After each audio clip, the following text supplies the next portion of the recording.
Okay, hi guys. I hope you can see me. I think you can see me. Let me just see if I can adjust this camera just a little bit. Forgive me, you guys. I'm going to be touching my face a lot because it's officially summer here. It's June 2nd, you guys, and I think it's about 90 degrees out, which is not too bad. It's only the beginning, especially if you live here in Vegas. You already know what it is. When it gets to like 112, 115, that's when it's at its peak. So right now it's actually real pleasant. There's birds out. You can hear them chirping. I'm over here in my favorite spot next to the pine trees and the palm trees right next to it, and right next to a pool. So let's get started. This video is going to be about the retail apocalypse. This is part 2, you guys. So sometime earlier this week I went to the mall and I needed a pair of quick sandals for an event I was going to. So I noticed a lot of the stores, not a lot, there was a few stores that I went to and I was completely blown away that they had literally shut down. These are going to be just my thoughts, you guys, my thoughts, my opinions. That's why I call it Sit Down Sundays, my ramblings and thoughts. I heard about retail apocalypse, like I heard this catchphrase comfortably about, I would say maybe a year and a half ago, 2 years ago, but I really started noticing the retail apocalypse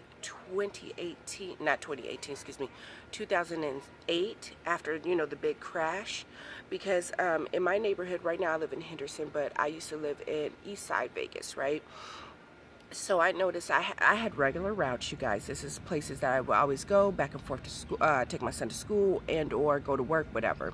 So there was this one particular strip mall that literally it seemed like every couple months there was a new business there. And it was just really amazing. So like one day would be a tire store or tire shop, and then you'll turn around and then you go next month and you're looking over there and now it's Baskin Robbins, and then from there a hair place.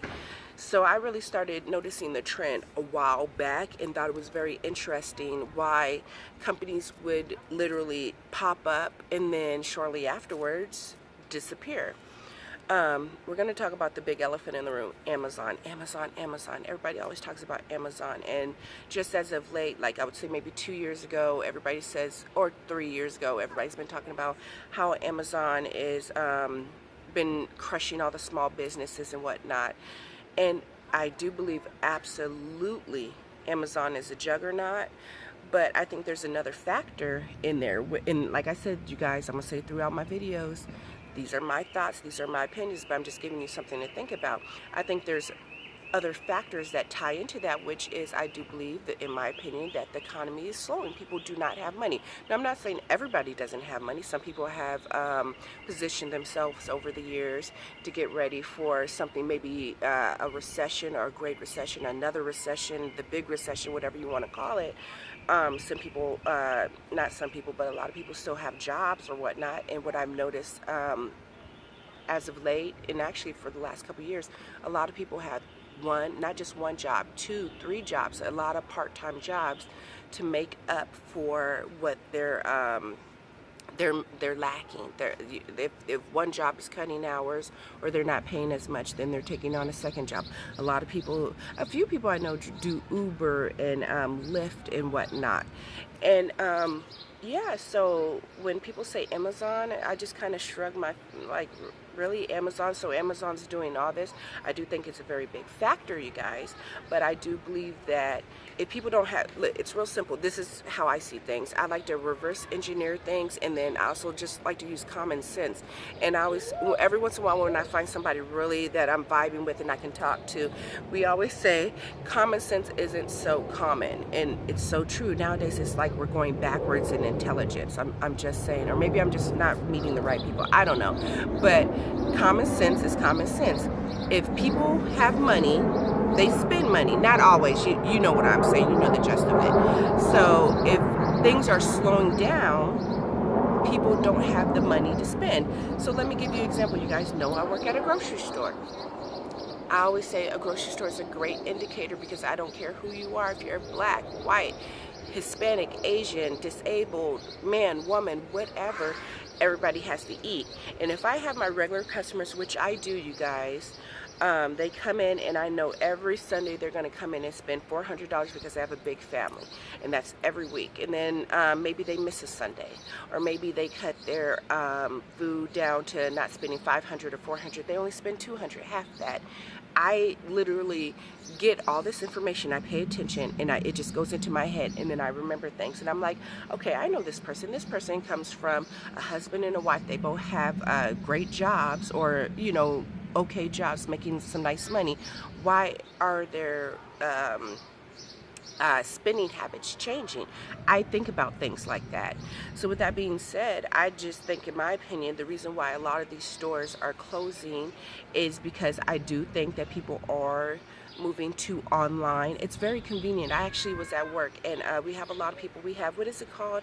I forgot. Gosh, it's a service where you can just shop online, and they will actually deliver to your door. So with that being said, I have a lot of those people that do that service come into the store, and I've noticed as of late that a lot of them are coming in quite often. So it is a convenient. Imagine if you're like a mom and you don't want to go out with all your kids, whatever the case may be. In that aspect, I hope I'm saying that right, in that aspect, I think Amazon's a genius, because if you really think about it, and now it's about to be the hot month, so no one wants to go outside. No one, I've been talking about this to my job, to people. This happens every year. Once again, cycle. I like to pay attention to cycles. The crazy thing about it is, when it gets hot like this here in Vegas, a lot of people do not shop. Literally, when the sun comes up, you guys, if you didn't know, it could be 8 o'clock and it's already pushing 90 degrees. So if you have a lot of elderly in your neighborhood, or that shop at your store, your grocery store, they're not going to come out because they don't like the heat. Once that sun goes down, we literally get plummeted with all kinds of people, with 6, 7, 8, 9, 10 on into the evening. And we are Vegas, so we are a 24-hour town. We're just constantly hit at night. So with that being said, okay, so this is my first lost train of thought. Just saying.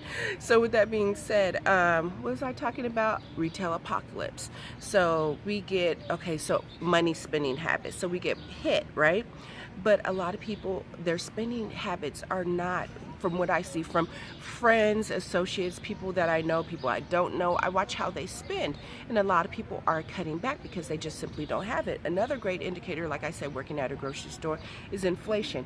I'm going to do it. I'm going to do it next Sunday. Let me tell you guys something. I touch products all day long. I touch products all day long. For the last 23, 24 years, I touch products. I know, literally, I can pick up something, know how much it weighs, if it feels different, if there's less in it. It's just something I have because I touch products all day.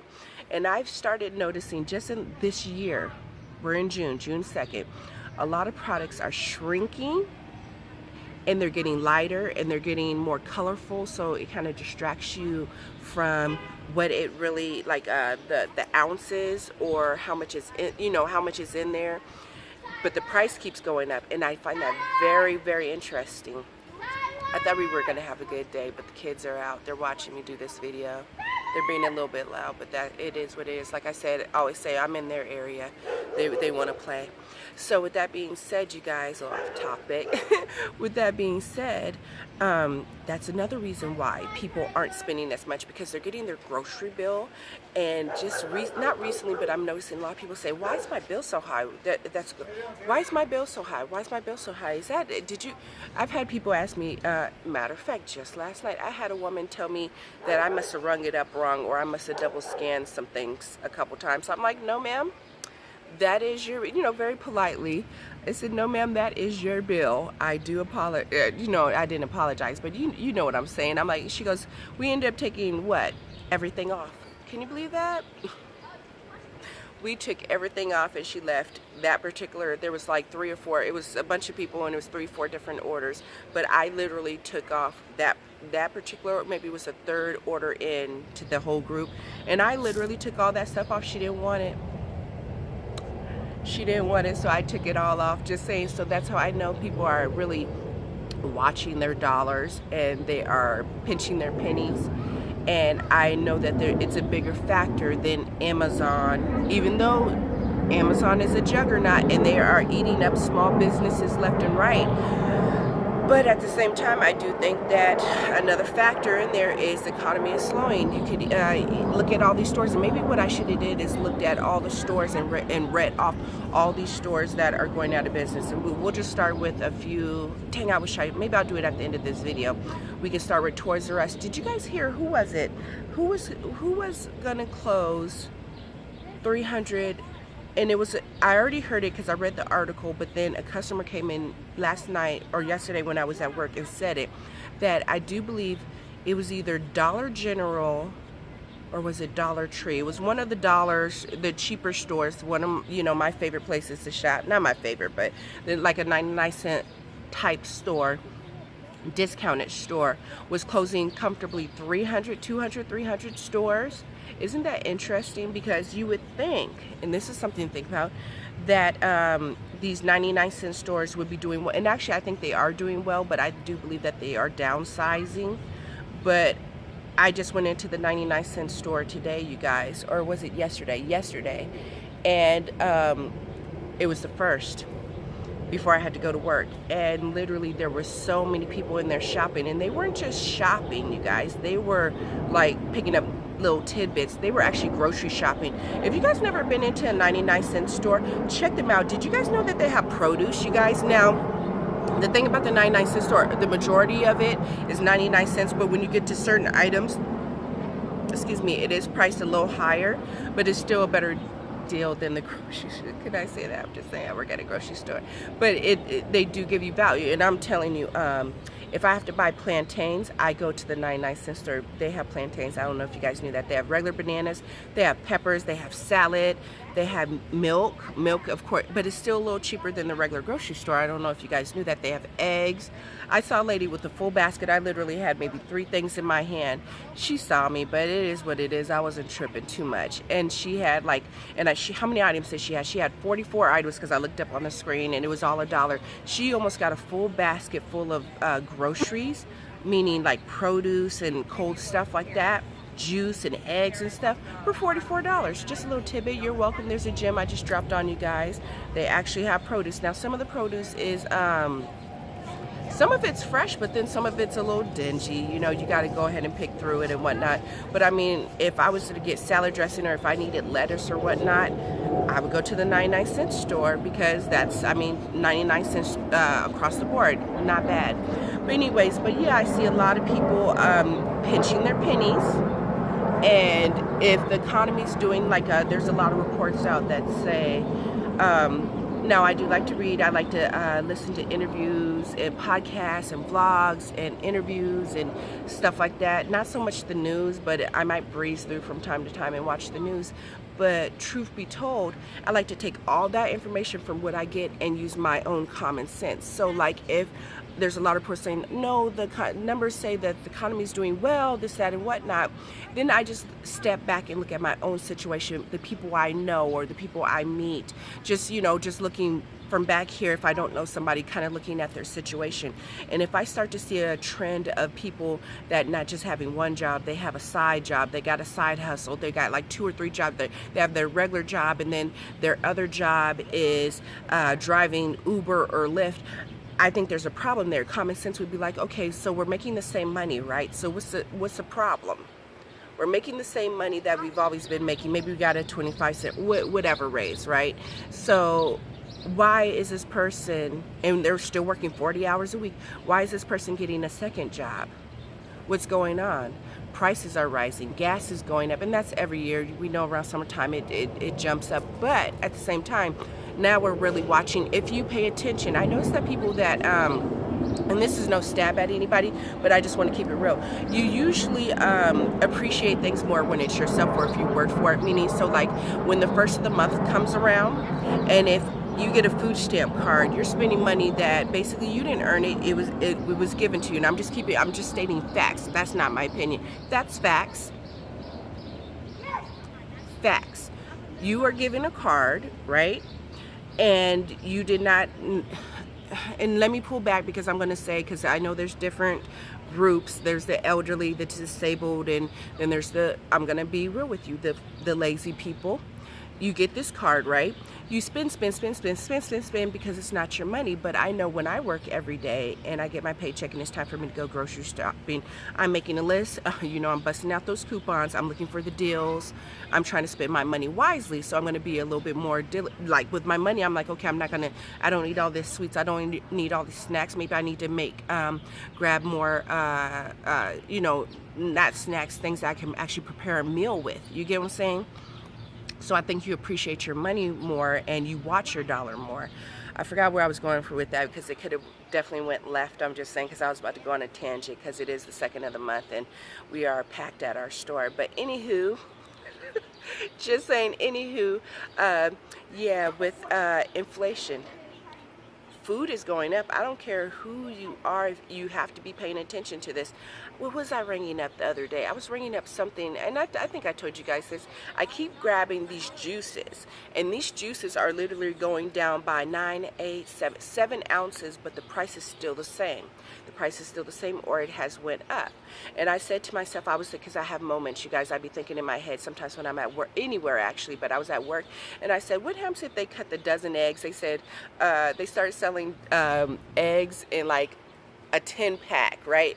And remember, you heard it here if it happens, you guys, in a 10-pack and still call it a dozen on there. I would start cracking up, but still charge you the regular price. I was gonna sneeze, but think about that, you guys. I'm noticing the packages are getting smaller. Excuse me. The products are getting smaller. They're putting in smaller packaging. They're giving you less. But they still give you the illusion that it's still the same product when it's not, and you're still paying more money. Just saying. So that's it. To me, that's a great indicator that things are not what they crack up to be, or it's not all roses and whatnot. It's not, because I pay attention. I like to see what's going on. I like to follow trends and cycles. And for me, I'll say it again, Amazon is a business that is taking over, but also it's not the law of the land, but how do you say it, how cycles happen. One day we have Toys R Us and another day we do not have it. Then something else moves in. I'll give you an example. So I'm from San Diego. Do you guys remember, oh God, what did it? It used to be Robinson's May, then Robinson's May got bought out, and then I think it went to May Company. No, maybe it was May Company, then Robinson's May, then Macy's, and now Macy's is kind of faltering, and then all of a sudden there won't be any more Macy's, or they'll downsize, and then there'll be something else to take over. I'm just saying, so it's just like a big cycle. Things change, and what is my favorite word for the last, I don't know how many years? Adapt, you guys. You have to adapt. You sitting there complaining about Amazon being a juggernaut, taking over it, yeah, okay, that's fine, but where's your solution? Because you guys know I'm big on solution. Where's the solution? We already know, okay, we can talk about this for the next 6 months and complain about, do YouTube videos on it, tell our friends, boycott, do whatever. I'm not saying boycott, but I'm just saying do whatever. But where's the solutions? How are you going to weather the storm if these companies keep taking over? And if you really think about it, I'm going to throw it out there because this is my YouTube channel. I'm going to do what I want. I remember learning about Monopoly, and not the game, but kind of like the game, you guys, in like junior high. And I used to always actually be fascinated from middle school, junior high, high school, and in college. Economics was probably one of my favorite classes, to see how things really work, and if you really paid attention a lot. And I think that's why in the news you hear just very vaguely how they're trying to break up some of these business. For example, Facebook, and I keep forgetting, you guys, that Facebook owns Instagram. They bought Instagram many years ago. So if you think about it, they're one of the same. So with that being said, I'm not saying it's a monopoly, or is it a monopoly? You can leave a comment down below. So it's kind of like a monopoly. They're controlling all these things, and they're trying to break up all these big businesses. So I'll leave you guys with this because I did kind of ramble, but you can leave a comment down below. We can continue the discussion down there. I know I got off subject and I didn't say everything that I wanted to say, but at the same time, what was my thought? It was a good thought. Monopoly, gotcha. There's going to come a point to where there is only going to be one big entity, one big company. So I'm going to use Amazon as an example, you guys. I'm just going to go ahead and do that.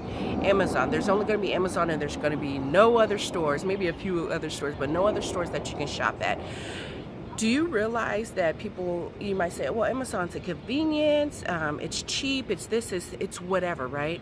But can you imagine if there's only one entity that's a retailer that we have, and there's nowhere else you could shop for those pants? You want those pants that you used to have 10, you could choose from 10 people, and then it went down to 5 people, then it went down to 2, and then 1.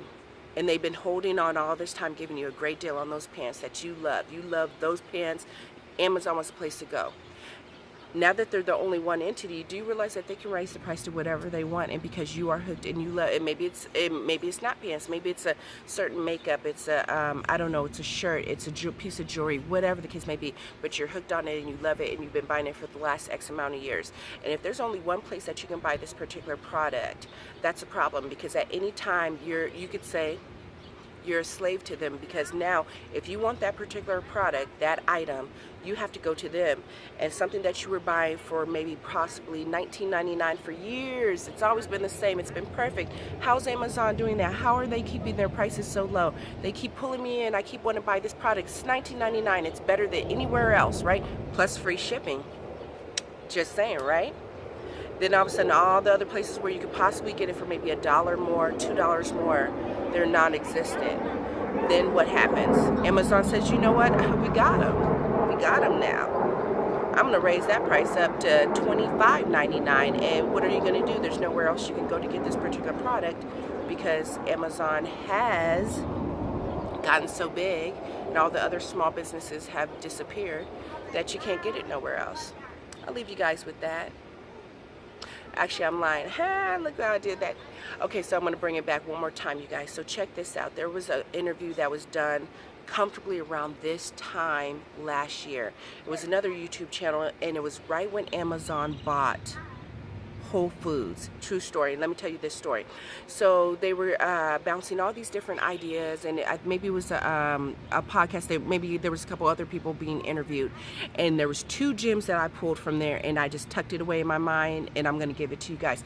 In this interview, there was one person that actually was on Amazon, and they were selling Whole Food products through Amazon, and was doing quite well, because there's not a Whole Foods everywhere. So, and it was a lot of organic items, if I'm not mistaken, and this person was doing very well. And soon as Amazon bought Whole Foods, literally Amazon basically made that person non-existent, because they took over, because now Amazon can sell Whole Food items because they obviously own Whole Foods, right? So now that person put basically all their eggs in one basket, and then within not one day, but you guys know what I'm saying, within one day totally got destroyed, because they put all their eggs in one basket and they were just focusing on Whole Food products, and then Amazon came along and then crushed them. Then that was one gem. So not rule number 1, but rule, I don't know, whatever you want to say, don't put all your eggs in one basket. That's 1. 2, the other person, the person that was actually the YouTube channel, they were talking about how if you had, let's see, I'm just going to throw up Carmex, you guys, this particular product, right? And then what it is as you are a seller on Amazon, and this is algorithms, baby, so you guys need to pay attention. You're doing well with this particular item. You've been selling hundreds of thousands of them. You don't think by being a person in Amazon that they're not tracking that particular item, say, wow, you know what, Aisha's doing really well with that that particular product that she got from China. And you know what? We're Amazon. We can come in and we can go to China also, because we know Alibaba personally, and we're going to go buy that product and undercut that person, our Amazon seller. And I'm not throwing shade, but I'm just telling you, I'm just giving you something to think about. And in this interview, they said it, and I don't know if they really thought about what they were saying, because sometimes I say stuff or read stuff, and then I go back and really think about it. I'm like, wow, that's something I need to pay attention to, or watch that trend and see how it plays out. So then maybe you've been buying just thousands of it. Amazon comes in and starts buying hundreds and hundreds of thousands of it, undercuts you, sells it for a cheaper price, because of course they got it for a cheaper price. And then what happens? you're out of business. All these items that you're selling on Amazon, they are obviously tracking it and they are paying attention, and at any time they can come in and just wipe you out. That's why I'll leave you with this. This is what I'll leave you with. That's why it's so important to trademark, patent your stuff. Create your own product or create your own item. Create something, slap your name on it, and make sure that nobody else, they can make something possibly similar depending on what you're doing, but if you trademark something or patent it, no one else can come in and infringe on what you made and capitalize on it. Just saying. I'll leave you guys with that. So, apocalypse? Is there apocalypse? Absolutely. These stores are dropping left and right. Does it all have to do 100% with Amazon? No, I do not think so. That is my opinion. Please leave a comment down below, an intelligent one. I'd like to go back and forth with you, not arguing though. Maybe a little debate or whatever, something like that. But I didn't even go into all of it because I'm running out of time. I only have 25 minutes and it's about to shut off. All right, you guys, if you like this video, feel free to give me a thumbs up, leave a comment down below, share this video, and or if you haven't, subscribe. Bye.